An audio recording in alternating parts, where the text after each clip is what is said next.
দেখো, আমরা এখন পড়বো হচ্ছে তড়িৎ চুম্বকীয় বর্ণালী। তড়িৎ চুম্বকীয় বর্ণালী।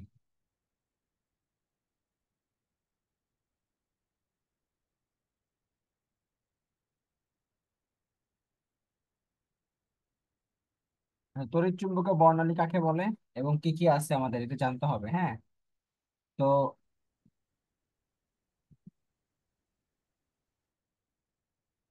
বিদ্যুৎ ক্ষেত্র এবং চুম্বক ক্ষেত্রের যে মিথস্ক্রিয়া আছে, সেইখান থেকে কি পাওয়া যায়? তড়িৎ চুম্বকীয় বর্ণালী পাওয়া যায় বা বিকিরণ পাওয়া যায়। ঠিক আছে, অর্থাৎ এটা কাকে বলে, এটা পরীক্ষা কখনো আসবে না, জাস্ট জানার জন্য। দেখো, বিদ্যুৎ ক্ষেত্র ও চুম্বক ক্ষেত্রের প্রভাবে, চুম্বক ক্ষেত্রের প্রভাবে অথবা মিথস্ক্রিয়ায়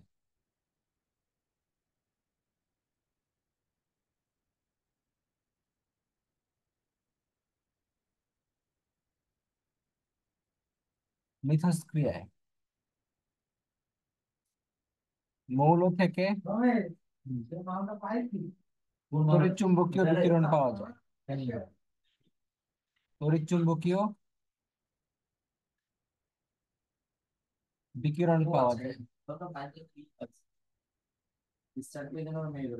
আচ্ছা, তো বিভিন্ন প্রকার তড়িৎ চুম্বকীয় বিকিরণকে বিভিন্ন প্রকার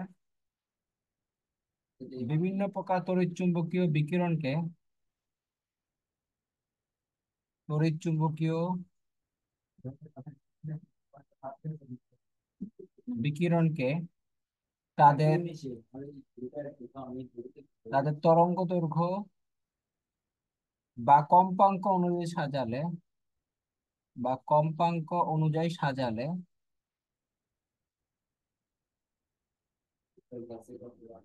যে বর্ণালী পাওয়া যায়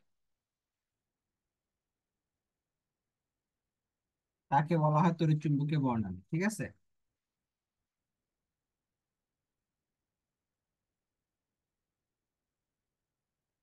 তানহা কি ক্লাসে আসছো না নাই, নাকি জয়েন দিয়ে চলে গেছো? জি, জি ভাইয়া আছি। তোমার এতক্ষণ ধরে ডাকলাম, তুমি তো নাই ক্লাসের মধ্যে। ভাইয়া হ্যাঁ, নেটে একটু সমস্যা করতেছে। তোমার ফ্রেন্ড ফাবিয়া কই? জয়েন হয় না কেন? কি জানি ভাইয়া, ওরে মেসেজ দিছি, লাইনে নাই। ক্লাসে তো বলা গেছে কটা দিয়ে ক্লাস, এখনো আসে না কেন? দেখো তাড়াতাড়ি। আচ্ছা দেখো, এটা লেখো সবাই। তো আমরা হচ্ছে আমাদের তড়িৎ চুম্বকীয় যে বর্ণালী গুলো আছে, আমাদের কয়টা বর্ণালী আছে? 7টা অঞ্চল আছে। কয়টা অঞ্চল আছে? এই বর্ণালীর যে অঞ্চলগুলো আছে এটা হলো 7টা। কেউ বলতে পারবা কি কি অঞ্চল আছে? কি কি অঞ্চল আছে বলো তো? 7টা অঞ্চল বলতে পারবা কি?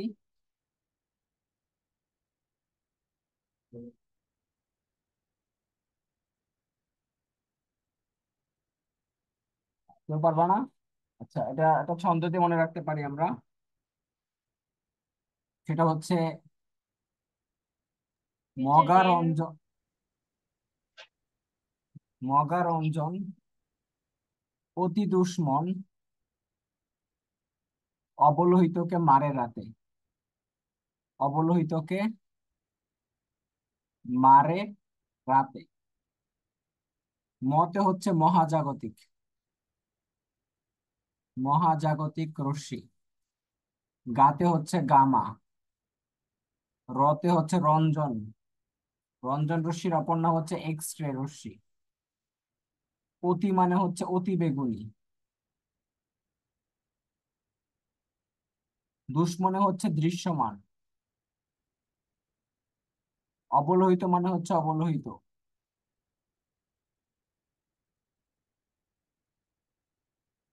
অতি বেগুনিকে ইংলিশে বলা হয় ইউভি রে, ইউভি রে, অর্থাৎ আল্ট্রা ভায়োলেট।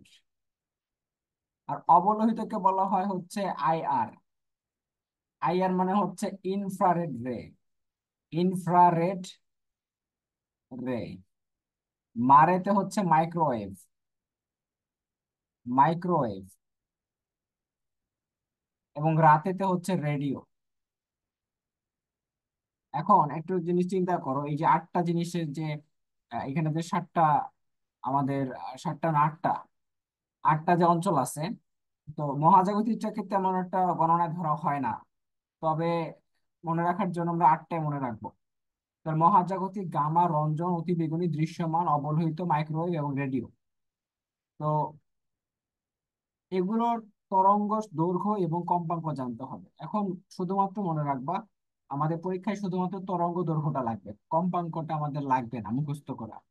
কিন্তু তরঙ্গ দৈর্ঘ্যটা মুখস্থ করতে হবে। এবং আমরা জানি যে তরঙ্গ দৈর্ঘ্যটা হচ্ছে কম্পাঙ্কের বিপরীত। কম্পাঙ্কের বিপরীত। কম্পাঙ্কের বিপরীত। কম্পাঙ্কের বিপরীত।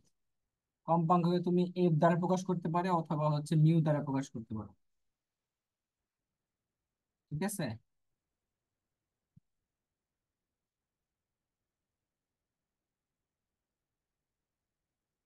কম্পাঙ্ককে তোমরা এফ দ্বারা প্রকাশ করতে পারো অথবা মিউ দ্বারা প্রকাশ করতে পারো। ঠিক আছে।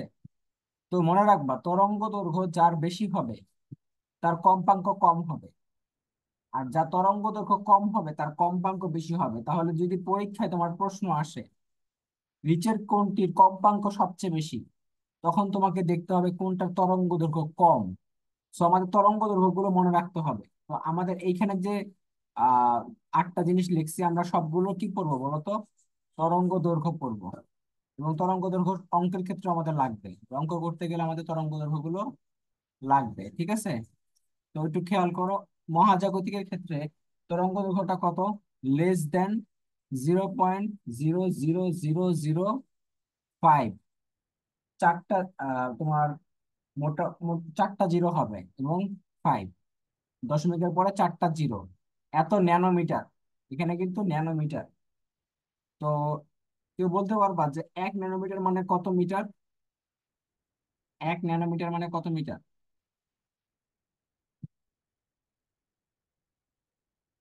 1 ন্যানোমিটার মানে কত মিটার বলো তো কেউ?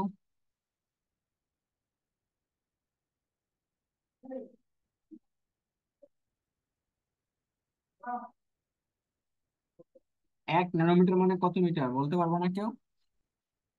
মাহিয়া বলো তো।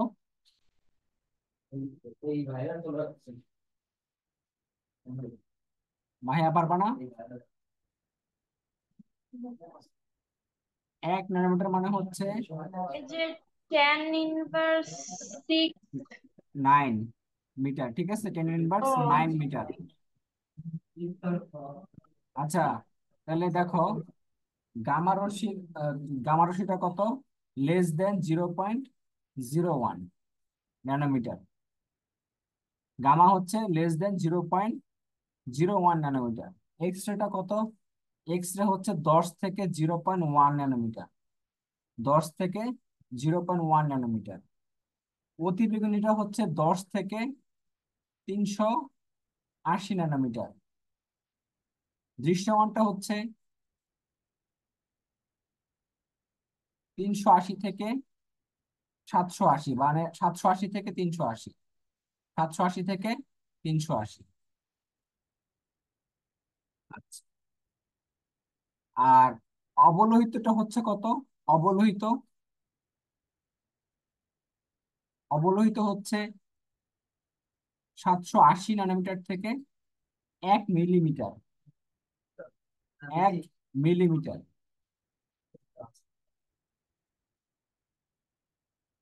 মাইক্রোওয়েভটা হচ্ছে 1 মিলিমিটার থেকে 1 মিটার। আর রেডিওটা হচ্ছে 10 কিলোমিটার থেকে 1 মিলিমিটার। দেখো, এখন পরীক্ষার জন্য আমাদের সবচেয়ে বেশি লাগবে হচ্ছে দৃশ্যমানটা এবং অবলোহিতটা, মানে সৃজনশীলের জন্য। অতিবেগুনিটাও লাগে। আর অবজেক্টিভের জন্য আমাদের জানতে হবে সবগুলোই। তবে সৃজনশীলের জন্য তিনটা লাগে: অতিবেগুনি, দৃশ্যমান, অবলোহিত। আর অবজেক্টিভের জন্য লাগে হচ্ছে সবগুলোই। এখন এখান থেকে আমাদের মনে রাখতে হবে, যেহেতু সবচেয়ে কম তরঙ্গ দৈর্ঘ্য হচ্ছে মহাজাগতিকের, তারপর হচ্ছে গামার। তারপর হচ্ছে রঞ্জন রশ্মি। এখন যাদের তরঙ্গ দৈর্ঘ্য কম, তাহলে তার কম্পাঙ্ক বেশি হবে। তাহলে মনে রাখবা, যদি পরীক্ষায় আসে নিচের কোনটি তরঙ্গ দৈর্ঘ্য সবচেয়ে কম, তখন তোমরা কি বলবা? গামা অথবা রঞ্জন অথবা মহাজাগতিক, অপশনে যেটা থাকবে। যদি বলে সবচেয়ে কম্পাঙ্ক সবচেয়ে কম কার, তাহলে হবে রেডিও। কম্পাঙ্ক সবচেয়ে কম কার? রেডিও ওয়েভের, তারপর মাইক্রোওয়েভের। আর সবচেয়ে বেশি কার হবে? গামা। কারণ সবসময় মনে রাখবা তরঙ্গ দৈর্ঘ্য হচ্ছে কম্পাঙ্কের বিপরীত। এটা দিয়ে অবজেক্টিভ আসে। মুকুল আবার কিন্তু ভুল করে এটা, ঠিক আছে? ভুল করে বলতে আসলে অনেক ভুল করে। দেখো এখন সবগুলোর কাজ করতে হবে।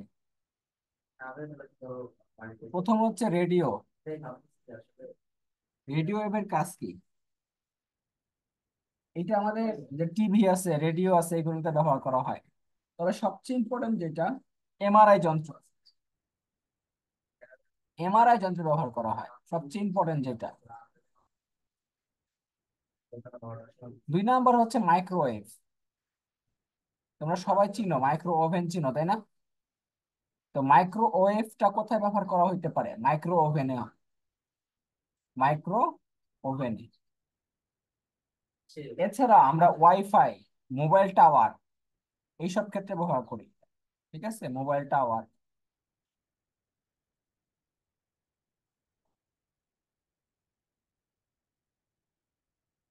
আচ্ছা, এরপর আসে হচ্ছে আইআর রশ্মির কাজ। আইআর রশ্মির কাজ কি? এটা আমরা একটা ছন্দ দিব। অপটিক্যাল ফাইবারের। হ্যাঁ, অপটিক্যাল ফাইবার। আর কোথায় ব্যবহার করা হয়? আর জানি না, এটা শুনছি। আচ্ছা, মনে রাখবা, এটা ছন্দ দিয়ে মনে রাখবা। একটা লেখো। আহ তোমার কি জানি ছিল এটা, ফিজিওথেরাপিতে। ফিজিওথেরাপিতে রিমা আপুর সেন্স নাই। তো 1 নাম্বার কাজ হচ্ছে ফিজিওথেরাপি। 1 নাম্বার হচ্ছে ফিজিওথেরাপি। অর্থাৎ আমাদের শরীরের অনেক রোগের ক্ষেত্রে, যেমন ব্যথা, তারপর তোমার কিছু চিকিৎসা আছে যেমন মস্তিষ্কের চিকিৎসা, এইসব ক্ষেত্রে তোমার হচ্ছে আয়ার রশ্মি ব্যবহার করা হয়। হ্যাঁ, তারপর কৃষি ক্ষেত্রে ব্যবহার করা হয়। ঠিক আছে, এইসব আমরা একটু পরে পড়বো যে কোন কোন ক্ষেত্রে ব্যবহার করা হয়। তবে আপাতত মনে রাখা হচ্ছে যে ফিজিওথেরাপি মানে বোঝায় যে আমরা যে শরীরে ব্যথা ট্যাথা হইলে যে জিনিসগুলো ব্যবহার করি, তখন আমরা আয়ার রশ্মির সাহায্য নিই। ঠিক আছে, মাংস বেশি শক্ত হয়ে যাওয়া অথবা ব্যথা হওয়া, ঘাড় এবং হাতের মধ্যে যে ব্যথাগুলো হয় সেগুলো, সেই সব ক্ষেত্রে আমরা ফিজিওথেরাপিতে আমরা আয়ার রশ্মিটা ব্যবহার করি বেশি। এছাড়া আমাদের আরো কিছু কাজ আছে, যেমন রক্তের শর্করা নির্ণয়, আমাদের হচ্ছে রক্তের পালস নির্ণয়, হ্যাঁ, অক্সিজেন নির্ণয়, এইসব ক্ষেত্রে ব্যবহার করতে পারি। ঠিক আছে। রিমা মানে হচ্ছে রিমোট কন্ট্রোল। কি? Remote control. আসসালামু আলাইকুম। হ্যাঁ, ড্রেসিং করতে পারতেছেন না এখনো? আচ্ছা, আমি একটু পরে আসতেছি।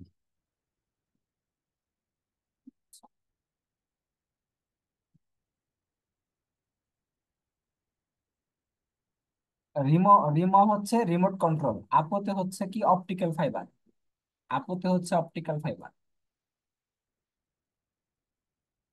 সেন্স হচ্ছে সেন্সর পালস। আজকে যে টপিকটা আছে, এটা তোমাদের অবজেক্টিভের জন্য খুবই খুবই ইম্পর্টেন্ট। মনে রাখবা, এখান থেকে যারা হচ্ছে মেডিকেল বা ভার্সিটি প্রিপারেশন নিবা, তাদের এই টপিকটা এত ভালো মতো পড়তে হবে যার কোনো শেষ নাই। কারণ সবচেয়ে বেশি প্রশ্নের মধ্যে এই টপিক গুলোতে একটা, যেখান থেকে সবচেয়ে বেশি প্রশ্ন আসে, বিগত বছরে আসছে, দেখা গেছে।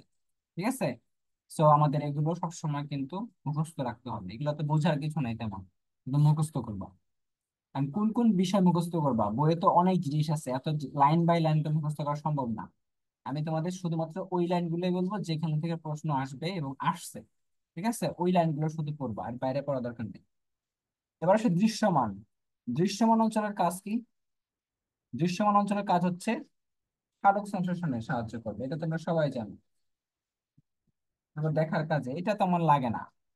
অতি বেগুনি, এটা এটা খুবই খুবই লাগে। অতি বেগুনি, এটা হচ্ছে জাল টাকা, জাল পাসপোর্ট।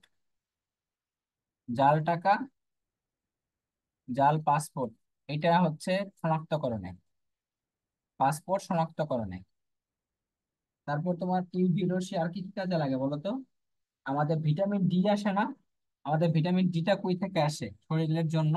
আমরা একটা হচ্ছে খাই, খাবার মাধ্যমে নেই ভিটামিন ডি, যেমন দুধের মধ্যে আছে, মাংসের মধ্যে আছে। ভিটামিন ডি আমরা খাইতে পারি, আবার শুধুমাত্র খাইলে কিন্তু হয় না, এটা কিন্তু সূর্যের আলো থেকে নিতে হয়।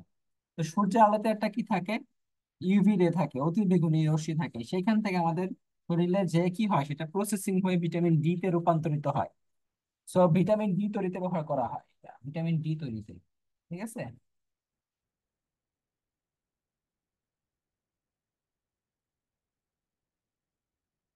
এছাড়া ব্যাকটেরিয়া এবং ভাইরাস ধ্বংস করতে ব্যবহার করা হয়ে থাকে এগুলো।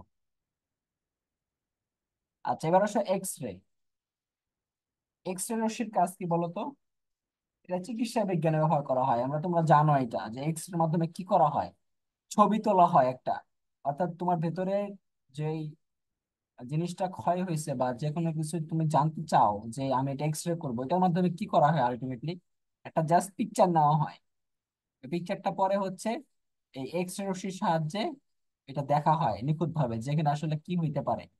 এটা চিকিৎসা বিজ্ঞানে ব্যবহার করা হয়, এবং ওই দেহের যে অঙ্গ প্রত্যঙ্গটা আছে ওটার একটা প্রতিচ্ছবি সে তৈরি করে। এরপর সে গামা রশ্মি। গামা রশ্মিটা কোন কাজে ব্যবহার করা হয়? ক্যান্সার চিকিৎসায়, খুবই ইম্পর্টেন্ট। ক্যান্সার চিকিৎসায় ব্যবহার করা হয়, ক্যান্সার চিকিৎসা। আর মহাজাগতিকের কাজ আমাদের লাগবে না। ঠিক আছে।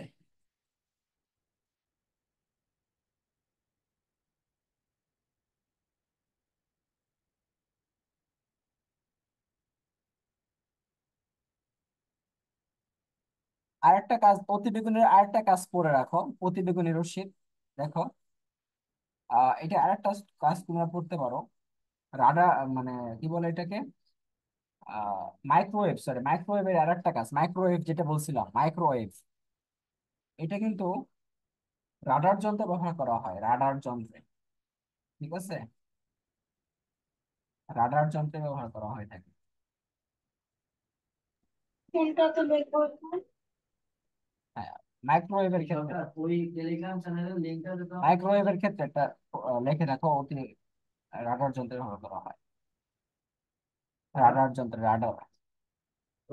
মাইক্রোওয়েভের ক্ষেত্রে লেখো, মাইক্রোওয়েভ।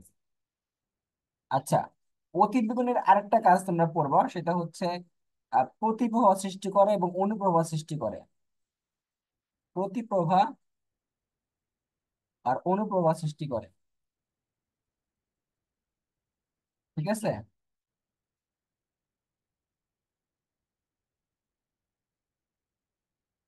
আচ্ছা,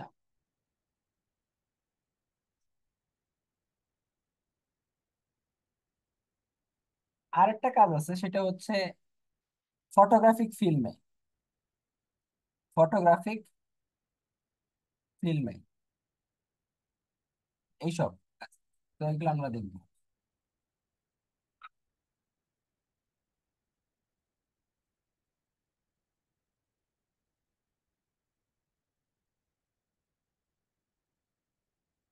আর আমরা অবলোহিত পড়ছি, অবলোহিত কি পড়েছি না?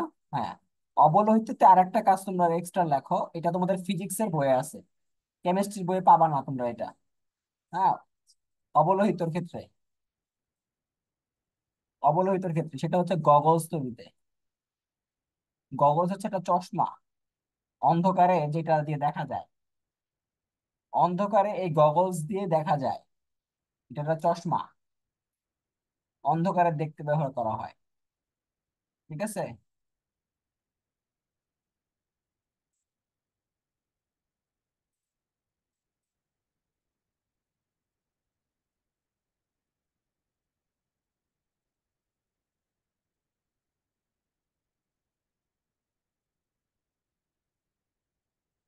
আচ্ছা, এখন আসো, আমরা অতিবেগুনির মধ্যে কি পড়ছিলাম বলতো?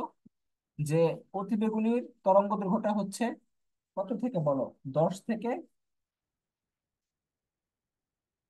380 ন্যানোমিটার, তাই না? এটা হলো অতিবেগুনির ক্ষেত্রে পড়ছি। তো এখন এদের মধ্যে আরো কিছু কাজ আছে, যেমন ধরো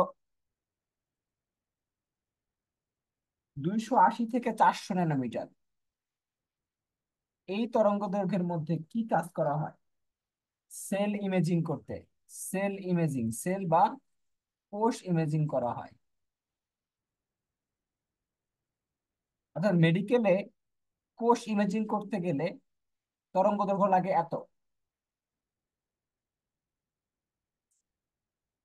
270 থেকে 360 ন্যানোমিটার, এটা হচ্ছে ব্যবহার করা হয় প্রোটিন অ্যানালাইসিস করতে। প্রোটিন অ্যানালাইসিস, প্রোটিন অ্যানালাইসিস করতে।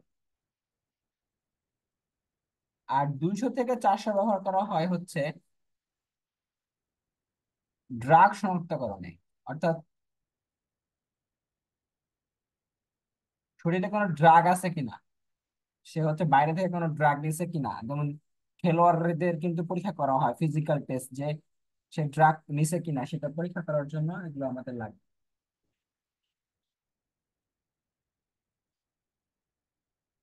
তো এইসব একটু পড়বা, অবজেক্টিভের জন্য ইম্পর্টেন্ট।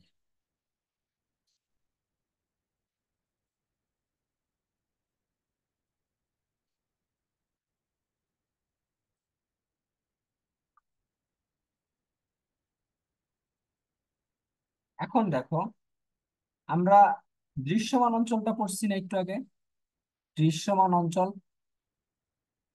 দৃশ্যমান অঞ্চলটার মধ্যে যে তরঙ্গ দৈর্ঘ্যটা, এটা ছিল কত? 380 থেকে 780 ন্যানোমিটার।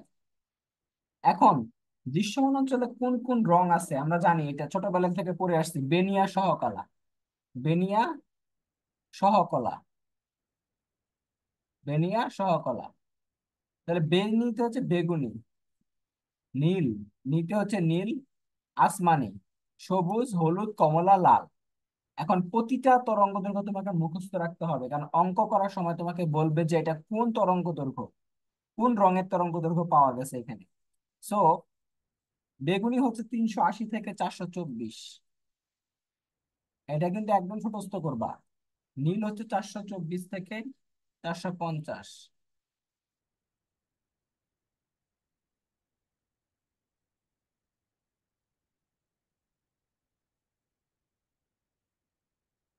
450। আসমানি হচ্ছে কত? 450 থেকে 500। সবুজ হচ্ছে কত? 500 থেকে 575। হলুদ হচ্ছে 575 থেকে 590। কমলা হচ্ছে 590 থেকে 647। আর লাল হচ্ছে 47 থেকে 780। তো এইটা পুরোটা আমাদের মুখস্থ রাখতে হবে।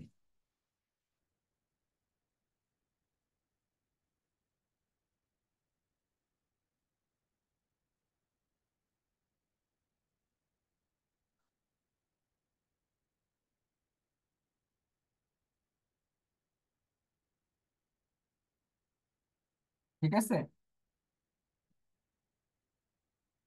আচ্ছা,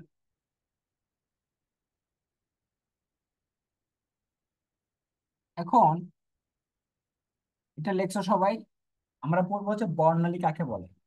হোয়াট ইজ বর্ণালী? কেউ কি বলতে পারবা বর্ণালী কাকে বলে?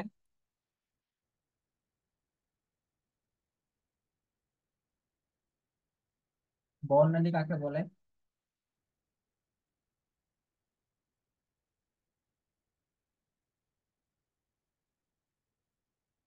দেখো, সূর্যের সাদা আলোকে একটি প্রিজমের মধ্য দিয়ে চালনা করলে, একটি প্রিজমের মধ্য দিয়ে চালনা করলে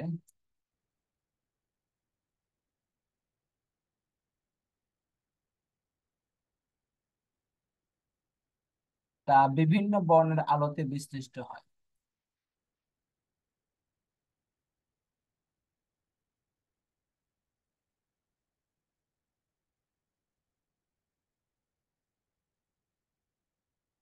তা বিভিন্ন বর্ণের আলোতে বিশ্লিষ্ট হয়।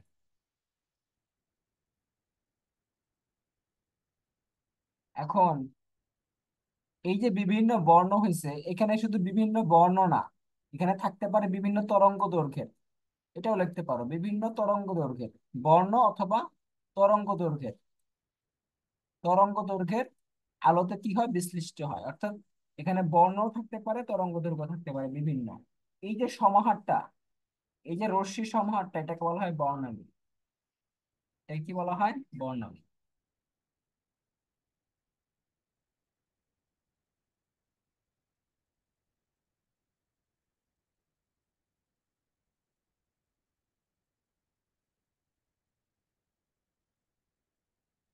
এখন তোমরা একটা জিনিস জানো, সেটা হচ্ছে বর্ণালীটা কি।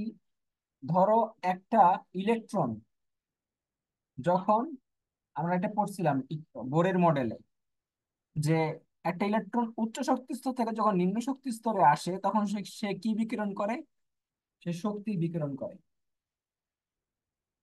আর যখন সে নিম্ন থেকে উচ্চতে যায়, তখন সে শক্তি শোষণ করে। তখন উচ্চ শক্তি স্তর থেকে যখন নিম্নতে আসে, এখানে কি হয়, আলোর বিকিরণ ঘটে। কি ঘটে, আলোর বিকিরণ ঘটে। ঠিক তেমনি ভাবে ইলেকট্রন যখন নিম্ন থেকে উচ্চতে যায়, তখন কি হয়, আলোর শোষণ ঘটে। তাহলে মনে রাখবা, বর্ণালী হচ্ছে দুই প্রকার, বৈশিষ্ট্য অনুযায়ী হচ্ছে দুই প্রকার। একটা হচ্ছে বিকিরণ বর্ণালী, একটা হচ্ছে শোষণ বর্ণালী। বিকিরণ এবং শোষণ। বিকিরণ কোনটা, উপর থেকে নিচে গেলে, ইলেকট্রন যখন উচ্চ শক্তি স্তর থেকে নিম্ন শক্তি স্তরে যায়। আর নিম্ন থেকে যদি অন্য উচ্চ শক্তি স্তরে যায়, তাহলে কি হয়, শোষণ বর্ণালী হয়। আচ্ছা, তাহলে আমরা এটা মনে রাখবো যে প্রথমে জানতে হবে পারমাণবিক বর্ণালী। পারমাণবিক বর্ণালী কাকে বলে, পারমাণবিক বর্ণালী। তাহলে মনে রাখবা, মৌলের পরমাণুতে ইলেকট্রন নিম্ন শক্তি স্তর থেকে উচ্চ শক্তি স্তরে, অথবা উচ্চ শক্তি স্তর থেকে নিম্ন শক্তি স্তরে স্থানান্তর করলে শক্তির কি ঘটে, শোষণ বা বিকিরণ ঘটে। তো এতটুকু লাইন তো আমরা লিখতে পারবো নিজে নিজেই, যে শক্তির কি ঘটে, শোষণ বা বিকিরণ ঘটে।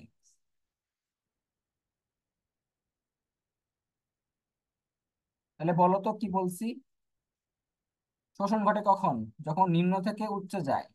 আর ইলেকট্রন যখন উচ্চ থেকে নিম্ন শক্তি স্তরে আসে, তখন বিকিরণ ঘটে। আচ্ছা, এই শোষিত বা বিকিরিত রশ্মিকে স্পেকট্রোমিটারের মাধ্যমে, স্পেকট্রোমিটারে বিশ্লেষণ করলে কিছু কালো, কিছু কালো বা উজ্জ্বল রেখার সমাহার পাওয়া যায়। রেখার সমাহার পাওয়া যায়। একে বলা হয় পারমাণবিক বর্ণালী। একে কি বলা হয়, পারমাণবিক বর্ণালী। তাই এখন খেয়াল করো,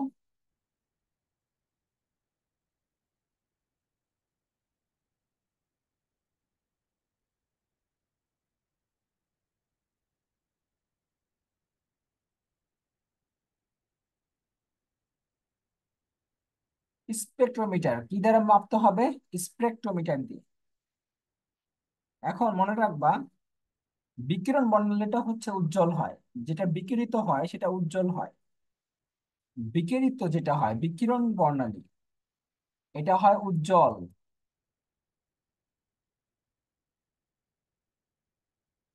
অর্থাৎ উচ্চ শক্তি স্তর থেকে কোথায় নামতেছে, নিম্ন শক্তি স্তরে, এই বর্ণালীটা হবে উজ্জ্বল। আর শোষণ বর্ণালী যেটা আছে, এটা হবে হচ্ছে কালো বর্ণের। কি হবে, কালো বর্ণ।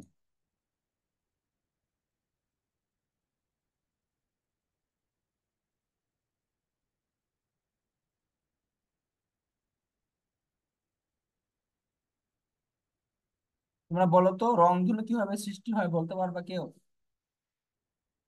রংধনু কিভাবে সৃষ্টি হয়?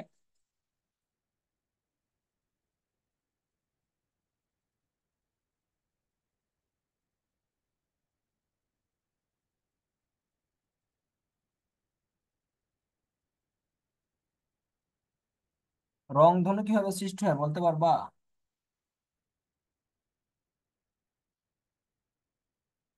ধরো যখন আকাশে বৃষ্টি হয়, বৃষ্টির পরে আকাশে রংধনু দেখা যায়, এটা তো দেখছো সবাই।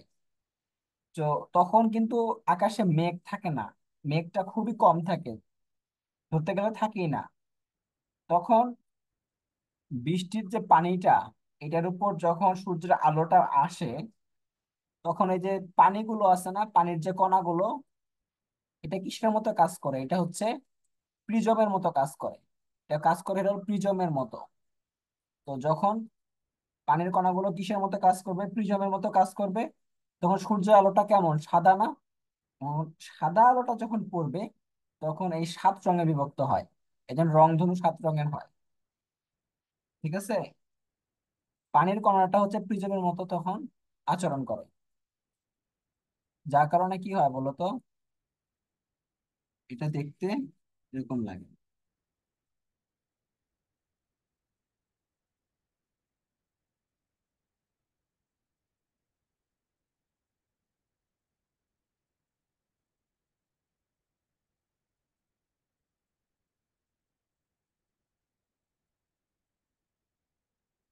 আচ্ছা, এবার আসা হচ্ছে আরেকটা কথাতে, সেটা হচ্ছে আণবিক বর্ণালী।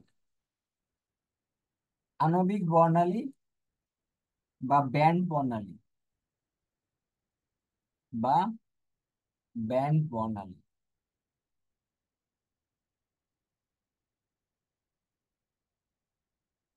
লেখো, অণুসমূহের বাহ্যিক শক্তির প্রভাবে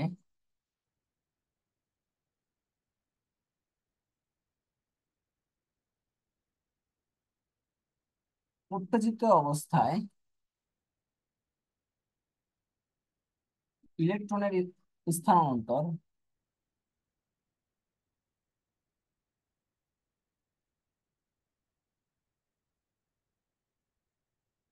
অণুর আবর্তন